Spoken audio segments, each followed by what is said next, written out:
Hello friends, Pandian store ப்ரோமோவில் என்ன நடக்குதுன்னு பார்க்கலாம் வாங்க. சேனலை சப்ஸ்கிரைப் பண்ணிக்கோங்க, மறக்காமல் பெல் ஐகானையும் கிளிக் பண்ணிக்கோங்க. இங்கே நம்ம கோமதி வீட்டில் உள்ள எல்லா வேலையுமே செஞ்சுட்டு ரொம்பவே டயர்டாக இருக்காங்க.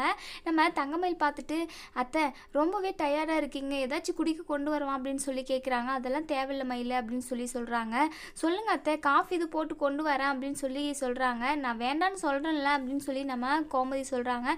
சரிங்க அத்தை, நான் வெளியே போயிட்டு வந்துடுறேன் அப்படின்னு சொல்கிறாங்க. எதுக்கு போகிற அப்படின்னு சொல்லி கேட்குறாங்க.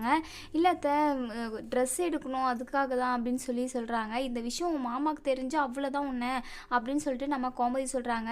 அத்தை, மாற்றிக்கிறதுக்கு எந்த ஒரு ட்ரெஸ்ஸுமே இல்லை, நான் போய் ஒரே ஒரு செட்டு மட்டும் எடுத்துகிட்டு வந்துடுறேன் அப்படின்னு சொல்லிட்டு நம்ம மயில் வெளியே கிளம்புறாங்க.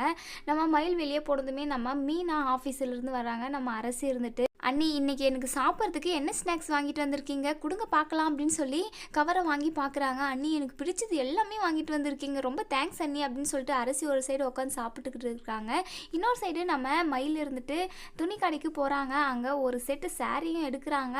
அதுக்கப்புறம் நம்ம மயில் யோசிக்கிறாங்க, நம்ம தங்கச்சிக்கு ஒரு சுடிதார் எடுத்துக்குவோம் அப்படின்னு சொல்லிட்டு நினைக்கிறாங்க.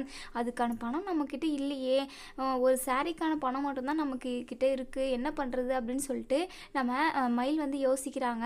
அங்கே துணி கடையில் இருக்கிறவங்களுக்கு தெரியாமல் ஒரு சுடிதார் எடுத்து மறைச்சி வச்சுக்கிறாங்க. அதை பார்த்த ஓனர் இருந்துட்டு, என்னம்மா பண்ணிக்கிட்டு இருக்கீங்க அப்படின்னு சொல்லி கேட்குறாங்க.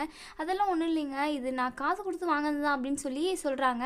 பொய் சொல்லாதீங்க, ஒரு சேரீக்கான பணத்தை மட்டும்தான் நீங்கள் கொடுத்துருக்கீங்க, இந்த சுடிதார் எக்ஸ்ட்ரா நீங்கள் எடுத்து வச்சுட்டு இருக்கீங்க, திருடுறீங்களா அப்படின்னு சொல்லிட்டு மயிலை வெளுன்னு வெளுத்துக்கிட்டு இருக்காங்க. இன்னொரு சைடு நம்ம கதிர் இருந்துட்டு அந்த நேரம் பார்த்து டெலிவரி பண்ணுறதுக்காக கடைக்கு வராங்க.